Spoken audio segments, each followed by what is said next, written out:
This audio is brought to you by Muslim Central. Please consider donating to help cover our running costs and future projects by visiting www.muslimcentral.com/donate. You're listening to Qalam Institute's podcast series, Seerah, Life of the Prophet, by Sheikh Abdul Nasir Jangda. Visit us on the web at qalaminstitute.org or find us on Facebook at facebook.com/Qalam Institute. Bismillah walhamdulillah wa salatu wa salamu ala rasulillah wa ala alihi wa sahbihi ajma'een. Assalamu alaikum wa rahmatullahi wa barakatuh. Sorry about the little bit of delay, a couple of minutes. They were trying to, there are some folks who watched the class online and they were trying to make sure that it was broadcasting, and they were just trying to set that all up. Tayyib, inshallah. In the previous session, we talked about the migration of the Sahaba radiallahu anhum to Abyssinia, Eastern Africa, Habasha in Arabic. And we talked about the two waves of migration. What we talked about initially was, when did migration actually occur? So we discussed this was something that was occurring during the 4th year of the prophethood of the Nubuwah. And we talked about how when the opposition to Islam and the Muslims in Mecca reached a certain peak and it reached a certain point, that at that point in time the Prophet of Allah ﷺ personally had a certain level of protection provided by Abu Talib, his uncle, and the family relations. So he had certain family connections that kept him protected. There were a few other individuals who weren't completely protected, like Abu Bakr radiallahu anhu and a few others. Even they were not completely protected. Even Abu Bakr radiallahu anhu was permanently injured and was beaten into a coma. But nevertheless, generally speaking, day to day, they did not live under constant oppression. They didn't have to go into hiding, begin living underground. Whereas a lot of the Sahaba radiallahu anhu, may Allah be pleased with them, began living literally underground. They were under house arrest. They could not leave their homes, because the second they would be spotted in the streets, they would be grabbed and they would be tortured near death or even to death. And so at this point in time, there are over 100 Muslims in Mecca, but unfortunately the majority of them are living under this constant grip of oppression and violence. At that point in time, the Prophet of Allah ﷺ had been kind of keeping an open eye and an open mind to other areas outside of Mecca to see if there was any place that would be hospitable, that would be welcoming and protecting towards this small little group of Muslims, where they could go and they could seek refuge. And the Prophet ﷺ became aware of Habasha, Abyssinia, Eastern Africa, what we today would call Ethiopia. And the Prophet of Allah ﷺ, when he became aware of this place, he even spoke about this in some narrations. He said, فَإِنَّ هُنَاكَ مَلِكٌ فَإِنَّ هُنَاكَ مَلِكٌ. The Prophet of Allah ﷺ said, because there is a king over there who offers protection, who is very fair, he is very just. لَا يَظْلِمُ أَحَدًا. He does not oppress anyone, he does not do wrong to anyone. He welcomes minorities, he welcomes all types of people from all walks of life and grants them protection. So the Prophet of Allah ﷺ sent a group of Sahaba radiallahu anhum. The leaders of this group were none other than Uthman bin Affan radiallahu anhu and his wife Ruqayya bintu Rasulillahi sallallahu alayhi wasallam, the second daughter of the Prophet sallallahu alayhi wasallam, whose name was Ruqayya. So the daughter and the son-in-law of the Prophet ﷺ were at the head of this group, and it said that there were a total of 15 or 16 people, different narrations, who went in this first group of immigrants. People leaving Mecca to go and seek sanctuary, refuge in Habasha in Eastern Africa. And we talked a little bit about how the Prophet ﷺ found out that they were okay, they were safe and sound, and they arrived in Mecca safe and sound, and the Prophet ﷺ instructed them to keep a very low profile, live a little bit outside of a major city, not attract a lot of attention to yourselves, and just kind of mind your own business. And subhanAllah, the people of this region were also welcoming and open-minded enough to where they obviously realized these are outsiders, these are foreigners, there's something different about these people, but they didn't make a big deal out of these people arriving either, and they kind of let them be and do their own thing. Well, we talked about literally 2 months after these Muslims had arrived in Abyssinia, a major incident during the month of Ramadan took place in Mecca. And we talked about this at length last time, where the Prophet ﷺ recited Surah An-Najm, the entire surah within, or the majority of the surah, in the haram. And at the conclusion of the surah, فَاسْجُدُوا لِلَّهِ وَعْبُدُوا. So fall down before Allah subhanahu wa ta'ala alone and worship Him alone. And how the Prophet ﷺ, when he went into sujood, naturally, because of listening to the message of the surah and being so affected and impacted by it, all the people who were present there also fell into sujood before Allah. And everyone fell into prostration and sujood. It's said in some narrations that even people like Abu Jahl fell into sujood. Utbah bin Rabi'ah, or Walid bin Mughira, one of the two, I forget exactly who, I mentioned this in the previous session, who had confronted the Prophet ﷺ, was too arrogant to go into sujood. So the narration says he picked up a little bit of dirt and placed it on his forehead. But the gist of it is that everyone was deeply affected by this. And later on, a couple of days later, they had kind of a press release or a press conference to kind of put everyone's concerns to rest, and saying that, oh, this was Muhammad's magic and he affected everyone, but don't worry, everything's okay, everyone's back to normal, we're all okay. But the news of this, by the time it reached Habasha, because you know how rumors work and news works, by the time it exchanges 4 or 5 hands, it's become completely different. So by the time the news reached the Muslims in Habasha, the news was, all of Quraysh, all of Mecca has accepted Islam. And so the majority of these people who had gone to Abyssinia, the majority of them came back to Mecca. And this was during the month of Shawwal. So this is probably about 3 months, 4 months after they had made the trip out to Abyssinia. 4 months later, they're coming back home to Mecca. It said when they were probably about a few miles, literally half a day's journey outside of Mecca, and they camped out there, they met some people from there. When they talked to them, when they spoke to them, they found out that the news you've received is false. The majority of Mecca is still against Islam, and in fact their opposition to the Muslims has increased, has intensified. So it said that about 4 people came back into Mecca. The majority of them head back to Abyssinia. But these 4 people who came back to Mecca, Uthman bin Mad'un and a few others who are mentioned by name, when they came back into Mecca, now they had first-hand information of what life in Abyssinia was like. And when they ended up realizing was life in Abyssinia was very safe, it was very welcoming, it was comfortable. So it said, but at the same time, if you remember when we talked about the first migration, that the Meccans did try to follow them. They found out a little bit late, they tried to get after them and catch them, but by the time they reached the port, the Muslims had already departed. So what the Meccans decided to do was they decided to employ border patrol. And now they were keeping an eye on the Muslims and an eye on the borders of Mecca, making sure none of these, heretics were able to slip out of Mecca. That we got to keep these people here because we got to beat this nonsense out of them. So now the Muslims realized that they would have to leave Mecca quietly, secretly, a couple of people at a time. A few people at a time. And they began to slip out in small groups like this. Until it is said that a total of almost 100 people, the narrations tell us that there were about 83 men and about 16 women. So just close to about, and if you factor in the 4 or 5 people that were still there in Abyssinia, so now well over 100 people basically had left Mecca, Muslims had left Mecca and gone and settled in Abyssinia. By this time, now when the Quraysh kind of took a look around Mecca and realized the majority of the Muslims were gone. There was literally a dozen or so, couple of dozen Muslims remaining. And these were most of the high profile people, like the Prophet ﷺ, like Abu Bakr radiallahu anhu, and so on and so forth. That most of only a dozen or so Muslims remain, and those are also the high profile people that we really can't touch anyways. So now, what do? Most of them have gotten away. So one of the things I didn't comment about was, this was part of the strategy of the Prophet ﷺ. You have to understand the wisdom of the Prophet ﷺ, and we'll talk about the wisdom in regards to this migration to Abyssinia at many different levels.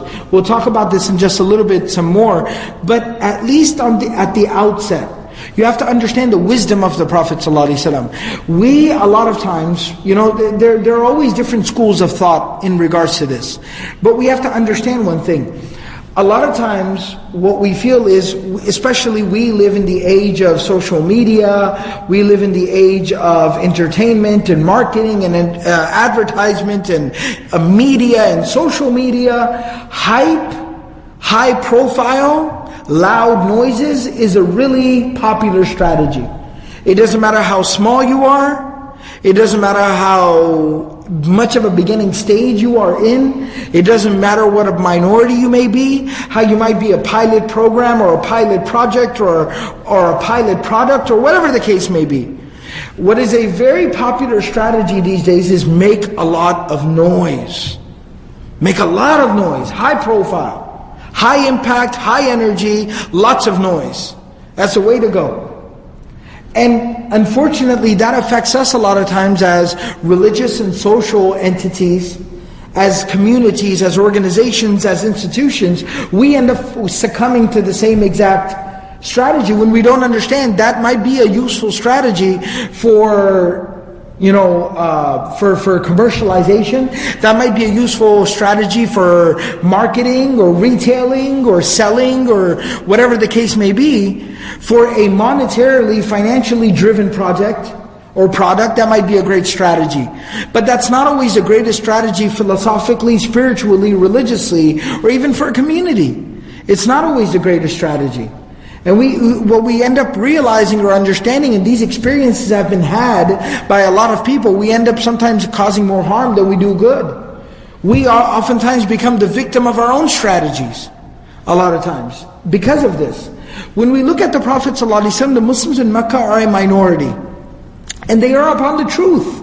See, that's the other thing. If you're on the truth, then what's the problem? Be loud and be proud.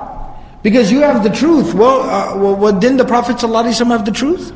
Didn't the Muslims in Mecca have truth? Of course they did. But there are a lot of other factors to take into consideration. You have to understand that especially as a minority, as a fledgling community, these 100 people that the Prophet ﷺ had, these are the foundation. These are the founders of the community. This is the origins of this community, the ummah. We even look at the time of the Battle of Badr, what was the dua that the Prophet ﷺ made? Oh Allah, if you allow these people to perish, then you will not be worshipped on the earth. This is it, Ya Allah. These 300 people that go out here and stand in the battlefield tomorrow morning, this is it, this is the ummah. So understanding that you might be small, and so it makes a lot of sense, you make a lot of noise. That's what any new shoe company would do. They make a lot of noise. You try to go onto Facebook and try to get 500,000 people to like your page. But we have to understand, we're not trying to sell shoes over here. We're trying to build a community. We're trying to, found a community. Build the foundations of the ummah. And so the Prophet ﷺ understood that. And he realized that making a lot of noise and being high profile and marching my people, 100 or so of them, in a major city in Arabia, marching them out into the streets to be massacred, to be slaughtered. Why? Because we stand for the truth.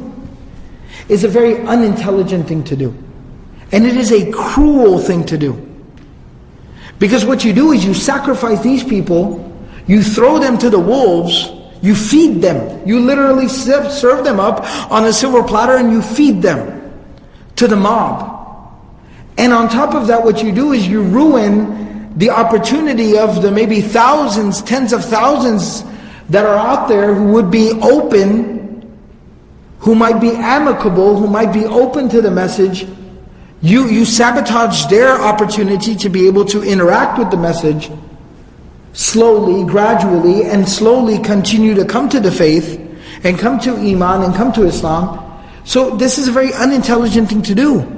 So we see that the Prophet ﷺ realizes what is most pertinent and important right now is the survival of this minority, is the continued spiritual development of these people, building the spiritual fortitude that for the day, that really when these people do have to actually stand out there on the front lines and deal with some adversity and hardship, that they're ready to deal with it. They're ready to deal with it. The development of the iman of the people, the solidification of the faith and the belief of these people was the first concern of the Prophet ﷺ. There's a very interesting narration I found. This is mentioned in some of the books about the lives of the Sahaba radiallahu anhum.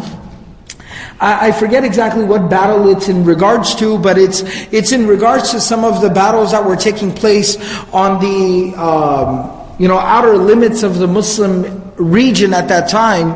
When the Muslims were warring, they were having some of the battles with the Persians.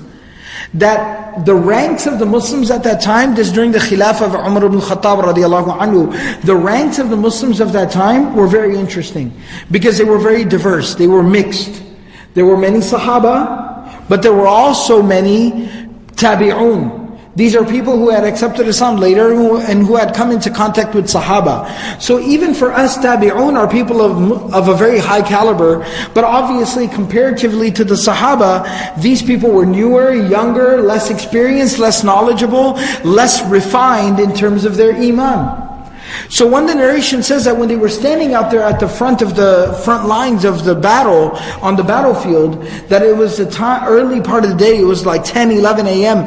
when the sun starts to reach its peak and the sun is bearing down. And the Muslims were standing there in their lines, how the Muslims many times were. Some of them ill-equipped, some of them not, fully armored or covered with armor and things like that, out there in whatever condition that they had. And they looked across the battlefield and they saw these soldiers, especially in the front lines, who were completely armed from head to toe. Completely armored and shielded. And when you have armor and shields and swords out there and the sun is up high, glaring down, it shines literally off the armor and the swords and the shield. So this one Muslim who must have been a tabi'i, not a sahabi, he looks over there and he says, "La ara illa hadidan." He says, "I don't see anything but steel. I look over and all I see is steel. I don't even see any human beings. It's just like an army made out of like steel. That's all I see." And he was standing next to a sahabi, so he just kind of says that out loud. When you're in one of those moments and you look and you're like, "Oh snap." So he just kind of said that out loud. And he was standing next to a sahabi radiallahu anhu. And the sahabi radiallahu anhu looks over at him and he goes, لَعَلَّكَ جَدِيدُ الْعَهْدِ بِالْإِسْلَامِ لَعَلَّكَ جَدِيدُ الْعَهْدِ بِالْإِسْلَامِ. He goes, you sound like you recently accepted Islam. You don't sound like you have too much experience. Which is a very interesting remark to make. Instead of acknowledging, he goes, yeah, they're armed to the teeth. Or instead of even motivating him, saying like, oh, don't worry about it. The instant observation was, he goes, you seem kind of new to this. He goes, we've been through this, plus even worse than this before. We stood by the side of the Prophet ﷺ in the Battle of Badr. We were standing in front of the Prophet ﷺ on the Battle of Uhud, when we had been sandwiched. We stood by the side of the Prophet ﷺ when we dug trenches around Medina and tied stones to our stomachs. We were standing by the side of the Prophet ﷺ when thousands of Muslims fled the battlefield in the Battle of Hunain, and a few hundred remained to basically achieve victory for the Muslims. We sat behind the Prophet ﷺ and made istighfar on the day we conquered Mecca. We were there. So you sound like you're kind of new to this situation, but it's okay. Let me explain to you how this works, young'un. And so it shows you the wisdom of the Prophet ﷺ. He wasn't concerned about making noise. He wasn't concerned about, some public display of whatever. The Prophet ﷺ understood these are very difficult circumstances, very trying situations. Right now, the preservation and the continued spiritual development of these believers is more important and more pertinent. So he himself takes 90% of his own community, his congregation, and exports them. He exports them out of Mecca and sends them to a nice, safe, secure place, tells them to live there in anonymity and continue to pray and read the Qur'an and develop yourself spiritually so that you are strong enough for the day that I actually need you to stand by my side. There's a day is going to come where I'm going to call on you, and I'm going to need you on that day. So this is a very interesting strategy by the Prophet ﷺ. Also realizing the Prophet ﷺ had a very interesting philosophy that he employed throughout his lifetime. And that was to protect yourself from the fitna of evil people. Min al-jinnati wal-nas. Like Surah An-Nas talks about, قُلْ أَعُوذُ بِرَبِّ النَّاسِ ملك الناس إله الناس من شر الوسواس الخناس الذي يوسوس في صدور الناس من الجنة والناس شياطين الإنس والجن. The Quran talks about it. Look, there are evil entities that are out there. There's a certain amount of evil that lives within us. وَمَا أُبَرِّئُ نَفْسِي إِنَّ النَّفْسَ لَأَمَّارَةٌ بِالسُّوءِ. There's the evil of the shayateen, the jinn, shaitan. أعوذ بالله من الشيطان الرجيم من همزات الشياطين وأعوذ بك ربي يحضروني. Right, so there's the evil of the shaitan that we also take refuge with Allah from. But then there is also an evil that Allah has created and placed within people that oftentimes also becomes a test and a trial and a fitna for us. And it's very important, part of intelligence, part of the prophetic wisdom and the prophetic blueprint is to also protect yourself from the evil of people. And the Prophet ﷺ constantly employed this strategy and this philosophy. There's a famous narration about the day, this is Medina, the Medinan era. So this is an incident from the later Medinan period, where now the Muslims and Islam in Medina and the Prophet ﷺ are well established. He's got nothing to worry about because of one person. But this one person is approaching. The Prophet ﷺ sees him coming from a distance. His wife Aisha radiallahu anha is sitting with him. So they're kind of sitting at the entrance of the quarters, the home, and he's just kind of sitting there, just kind of enjoying the day with his wife. And he sees this man approaching, and he tells his wife, because you have to be protective of your family, he tells his wife, Umm-al-Mu'mineen Aisha radiallahu anha, go inside. Udkhuli. Go inside. Because he says that, فَإِنَّهُ أَشَرُّ قَوْمِهِ. Because that is the worst man of his people. He's a known troublemaker. That's a problem. That's trouble walking towards us right now. So I need you to go inside. So you got to look out for your own people. You got to look out for your family. So Aisha radiallahu anha, ever the observant, alert student, she goes inside the curtain, but she sits right behind the curtain so she can listen and hear and learn. And may Allah subhanahu wa ta'ala be pleased with her, and may Allah subhanahu wa ta'ala reward her and bless her.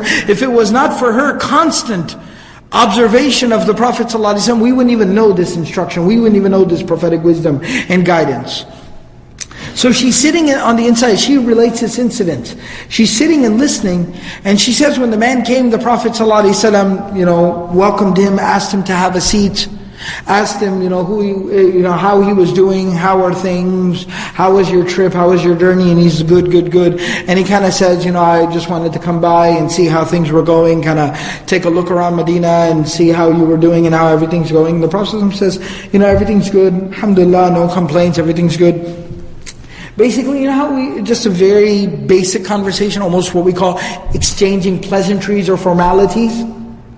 Nothing too in-depth, nothing too detailed, just exchanging pleasantries and formalities. He exchanged a few pleasantries and formalities with him, and after that, the Prophet ﷺ basically just excused himself, and he goes, all right, thank you very much for coming by. I have to go take care of a few things, but I appreciate you swinging by.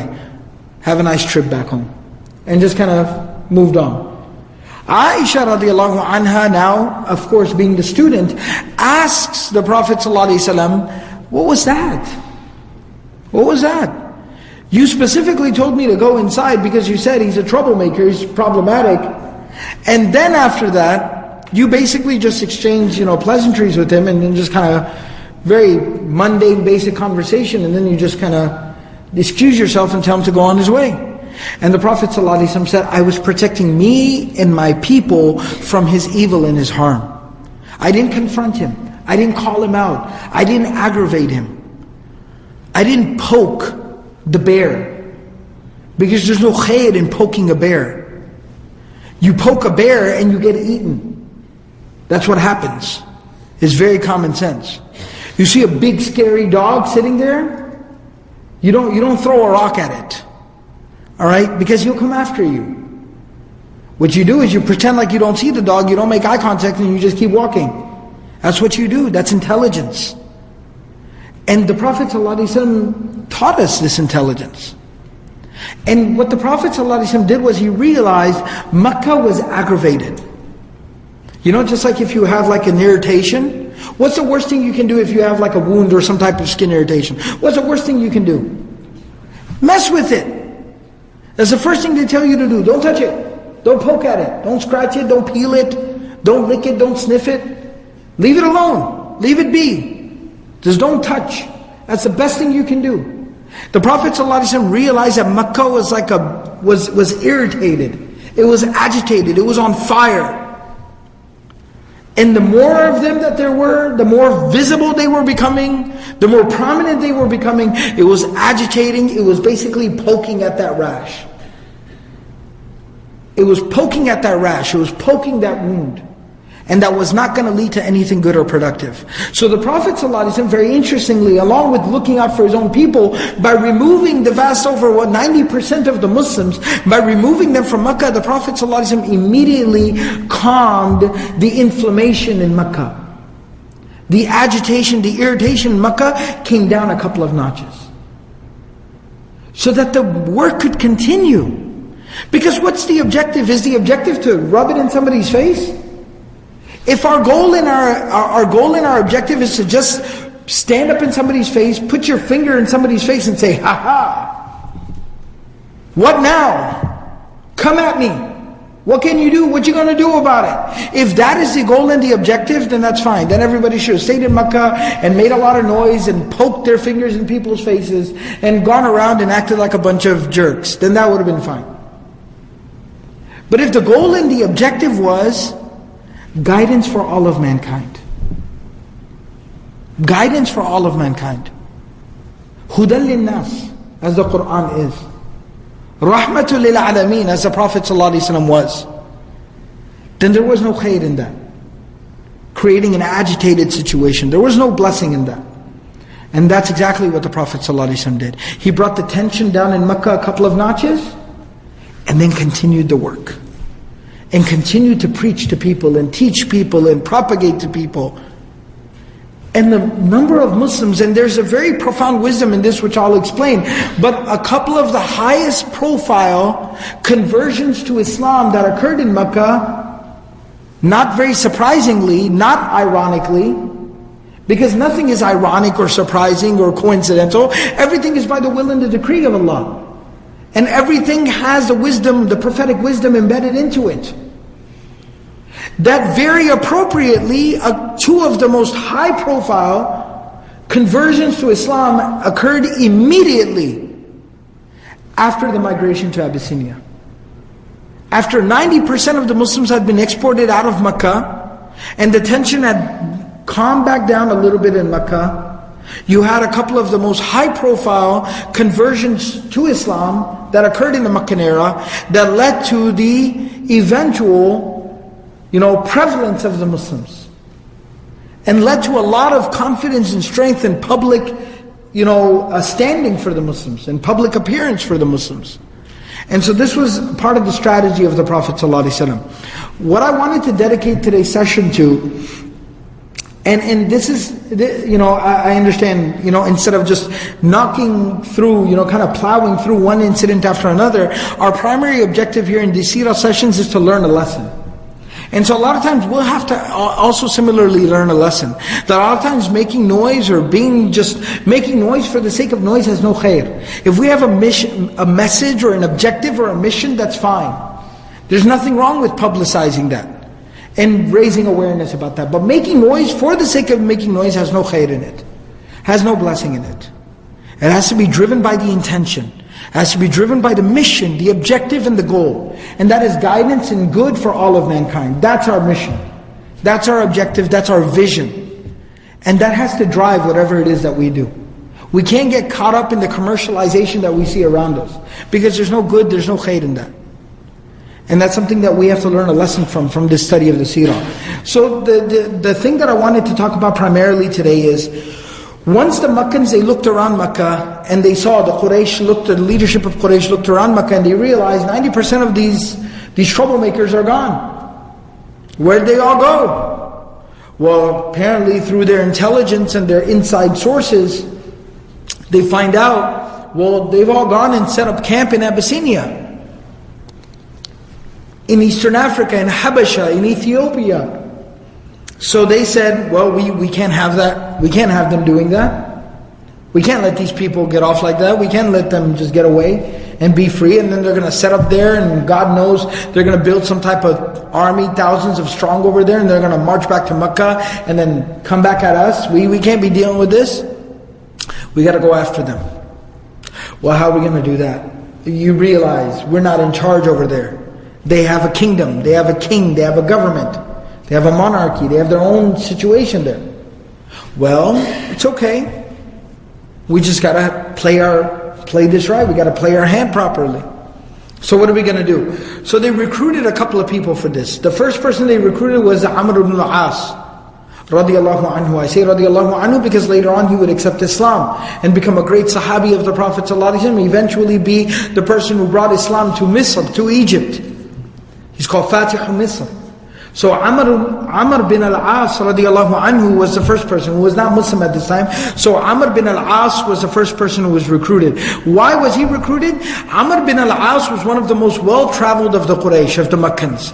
It is said about him that he had literally stood in the court of all the major kings of the world at that time. So he had been to Rome, he had been to Persia, he had been to Africa, he had been to Egypt, the Maqawqas, the king of Misr. He had stood in the court of all of these kings. And so he was a well-traveled, very cultured, very sophisticated, knowledgeable person, politically savvy. So they said, we need to recruit him, and they recruited him. The second person they recruited was Umara, who was the son of Walid bin Mughira. So Walid bin Mughira, one of the key opponents to the message of the Prophet ﷺ, very arrogant against the Prophet ﷺ. His son Umara was the second person who was recruited. Why was he recruited? He was also said to be very intelligent, very likable. He kind of had he would basically be somebody you would hire to be like a public spokesperson. It said he was very young, very handsome, very likable, very well-spoken, a little arrogant. At the same time, obviously, he was the son of a very powerful man, came from a very powerful family, good, dashing, young-looking guy, very well-spoken. So he was a lot of times put out there as the public spokesperson, the pretty face of Quraysh. And so he was kind of like a public personality. So he was kind of put out there a lot. So they said, okay, Amr bin al-As is the brains of the operation, and he's going to be the pretty face. So that's a good little tag team that we're going to create here. And let's send these two guys out. Okay, next thing we're going to do. Number two, we got the right team together. The second thing the Quraysh said is we need to collect a lot of funds. And it basically everybody wealthy, all the leaders of Quraysh pitched together a lot of money, and they bought the most expensive gifts that they could find. And it said that the king of Abyssinia, who we'll probably talk about in a lot of detail in next week's session, because there's a lot of very interesting things about this individual. He's a very key, instrumental, interesting individual from the life, from the seerah of the Prophet ﷺ. But his name is basically mentioned as being, let me actually look it up so that I'm not just... Yes, his name is mentioned to be Ashama, or some narrations actually mention his name to be Mushima, which basically in their language, what that translated to is, in their own language, that translated to a very pious man, Rajulun Salihun. So Ashama or Mushima, there are two different narrations, or it's possible that he was known by two different names. And in their own particular language, this translated to very pious man, righteous man, good man. And that's what his name was. But he was known by the title of Najashi, An-Najashi, which in English books will oftentimes refer to as Negus. Negus is the most appropriate pronunciation of it. It's the proper pronunciation, and that was Negus, spelled N-E-G-U-S, Negus, An-Najashi. In Arabic, or even in that African dialect, it was called An-Najashi, Najashi. That was the title of the king, like we call president or emperor. That was the title of the king, but his name was Ashama or Mushima. And we'll talk a lot about him in next week's session. But they basically and it's rumored about him, it was rumored about him at that time, that he was very, very fond of camel skins. Because camels were something that were not very native to that region or to that area, and especially Arabian camels were of a specific breed and kind, that the skins of Arabian camels were something that he was very fond of. And he used to like to use as a blanket or as a cloak and a robe or a shawl. He was very fond of, camel hide. And so what they did was they found the biggest, nicest, largest red camels that they could find, and they slaughtered these camels, and they cut these camels and skinned them, and then did the treatment for the skins, which is called tanning. They tanned these hides, and they basically packaged them nicely together and sent these as gifts. Along with a lot of other gifts, they sent them in the hands of Amr bin al-As and Umara to basically take to An-Najashi, present to him. And something else they did, the third part of their strategy was, before you approach the king, we want you to go to all the key ministers. Alright, Amr, this is where you come in handy. You got a lot of, inside connections into all these different courts. I want you to find out which ministers actually have the ear of the king. And we want you to approach those ministers first with this money and these gifts, and we want you to win them over. And then we want you to basically petition those ministers to give you an audience with the king and put in a good word for you with the king, because the king will listen to his ministers, especially the ones that he relies and trusts. So that's how we want you to go about this. So now they set out onto this journey, this trip, all these gifts, all these goods, this whole strategy, this everything, and they set out. Something very interesting happened along the way. It's not a very pleasant story. It's kind of inappropriate, but it goes to tell you a little bit about the caliber or the character of at least one of these individuals. The other one, Amr radiallahu anhu, would eventually become Muslim. But this other man, it's said about him that one of the incidents that I've mentioned before is that the Prophet ﷺ was praying, and while the Prophet ﷺ was praying in the Haram, in the Kaaba, when he went into sujood, some individuals, they basically thought it was really funny for laughs, for a few kicks. And this was basically, after this incident was when Abu Talib gathered Banu Hashim together and said, hey guys, come on, we got to get behind him. You might not like him, you might not agree with him, but he's one of us. For the sake of the family's honor and dignity, we got to get behind him. What a few troublemakers decided to do when the Prophet ﷺ went into sujood at the Haram, they basically took the intestines of a camel and they went and they dumped it onto the back of the Prophet ﷺ. And it was so heavy that the Prophet ﷺ basically fell under the pressure of it, and he got pinned down. It was the whole stomach and all the intestines of a camel, and they dumped it onto him, and he got pinned down underneath it. And then finally it said that either some of the family members of the Prophet ﷺ or Abu Bakr radiallahu anhu went and removed it from the back of the Prophet ﷺ. And when he got up, he was very upset and he was very angry, because then they were all sitting around laughing and pointing and acting like children, acting very childish and immature, that the Prophet ﷺ got upset and he went over and he warned a few of them. And it said that a few of them that he warned, there were about 7 people there who were part of this little, very inappropriate act. He went over to them and he warned them that I warn you of the punishment of Allah. You keep up, look, you can disagree if you want to disagree, but you keep up this mockery and this childish behavior, and Allah's wrath and punishment will come after you. And Umara, the son of Walid bin Mughira, was one of these people. And it tells you a lot about the character of this man, that he was just a very ill-mannered human being. He was just a wretched man. That on this journey, it said that Amr bin al-As radiallahu anhu's wife was also with him. It was part of it. Amr bin al-As was a leader of his people. Umar was the son of Walid bin Mughira. So they had a few servants and things like that. And so the wife of Amr bin al-As radiallahu anhu was with him on this journey.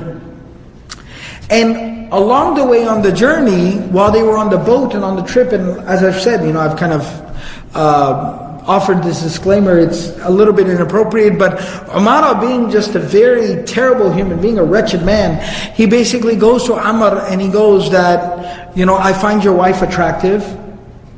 Why don't would you mind if I behaved inappropriately with your wife? And of course, Amr bin al-As radiallahu anhu, being a very respectable man, as evidenced by the fact that he would accept Islam later on and be a leader of not just his people but the Muslims later on, he of course said, no, what's wrong with you?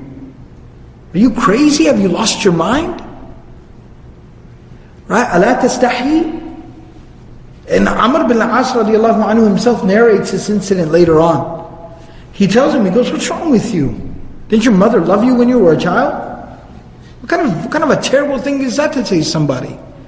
And it said that Amr bin al-As radiallahu anhu was kind of like a smaller, man in stature. He wasn't very tall, he was a little bit shorter, very small, very thin, very light. He was a smaller statured man. And Umara, again being that kind of that pretty face, he was like a tall, 6 foot tall guy, very well built, handsome, young, strong guy.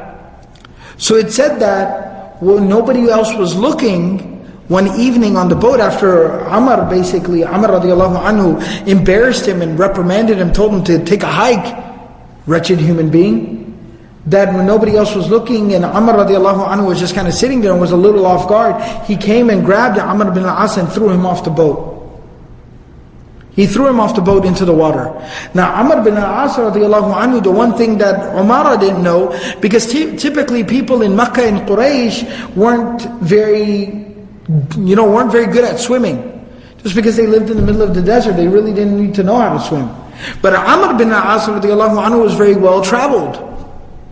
So he was like something of an expert swimmer. Like he could just swim laps.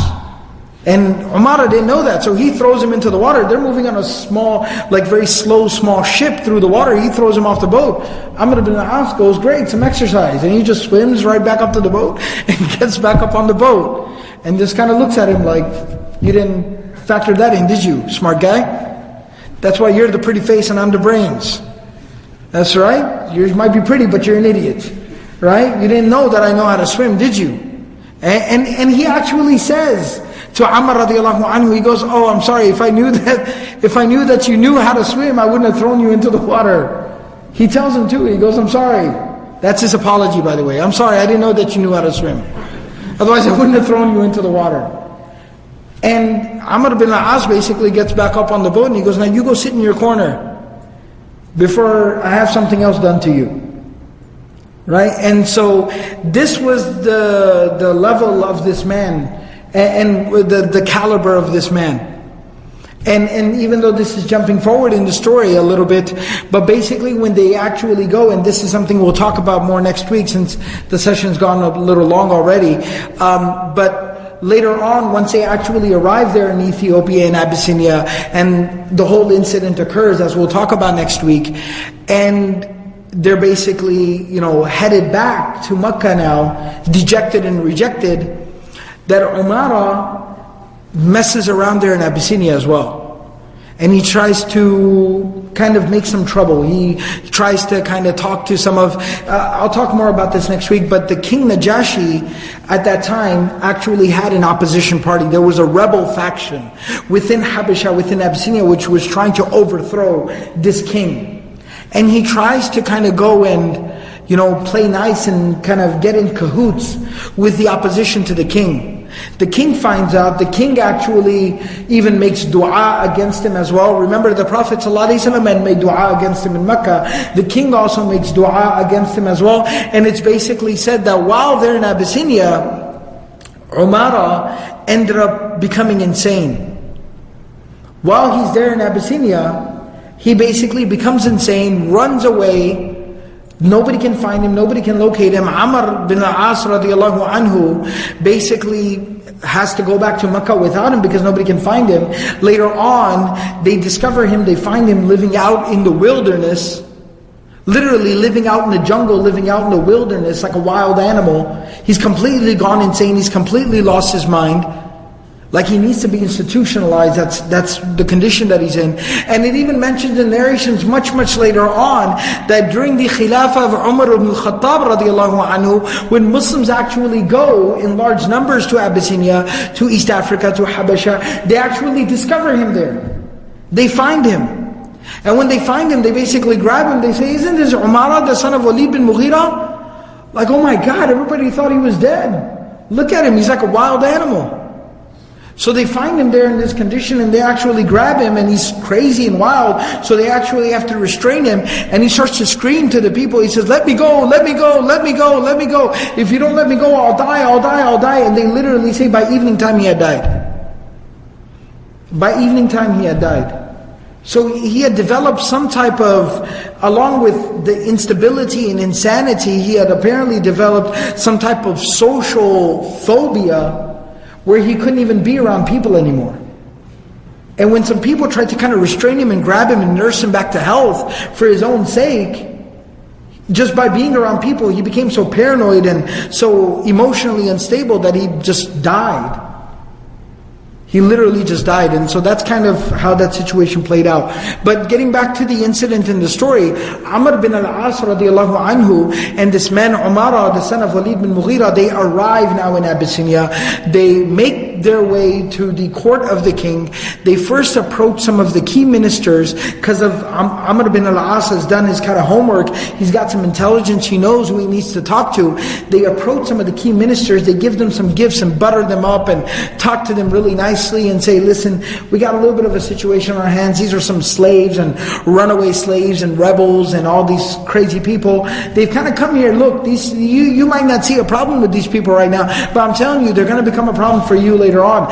Plus, they fattened up some of the ministers with some gifts and things like that as well. So now they feel like they got a little bit of an in with the king, and now they basically confirmed an audience with the king. And a reservation and an appointment has been made, and the next day they're supposed to go and be presented before the king. And that's basically where we'll stop for this week, inshallah. In next week's session, we'll talk about their audience with the king, and then the Muslims are called into the court of the king, and how they basically present themselves before the king as well. And we'll continue on from there. May Allah subhanahu wa ta'ala give us all the ability to practice everything that was said and heard. Subhanallah wa bihamdihi, subhanakallah wa bihamdik, nashhadu wa la ilaha illa anta, nastaghfiruka wa natubu ilayk.